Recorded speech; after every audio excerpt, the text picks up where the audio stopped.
আসসালামু আলাইকুম, কেমন আছো সবাই? মিনি কিচেনে আজ তালের তেল পিঠা বানাবো। এই মিনি তেল পিঠাগুলো দেখতে যেমন সুন্দর, খেতেও মাশাআল্লাহ অনেক সুস্বাদু। এজন্য একটা মিনি বলে ময়দা, চালের গুঁড়া এবং স্বাদমতো চিনি ও সামান্য লবণ নিয়ে তালের পিউরি দিয়ে অল্প অল্প করে মিশিয়ে নেব। তালের পিউরিটা একবারে দেবো না, যাতে পাতলা হয়ে না যায়। এখানে চাইলে পানিও দেওয়া যায় সামান্য পরিমাণ, তবে আমি পানি দেবো না, পুরোটাই তালের পিউরি দিয়ে বানাবো। এই যে থিকনেসটা ঠিক কেমন হবে, খুব পাতলাও না খুব ঘনও না।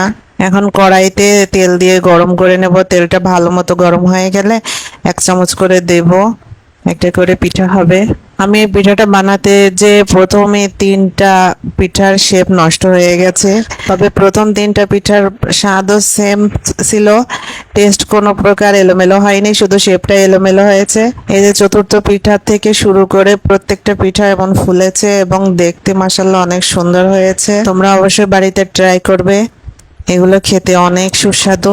আজকের মতো এ পর্যন্তই। ভালো থেকো, সুস্থ থেকো। দেখা হবে নেক্সট ভিডিওতে। আল্লাহ হাফেজ।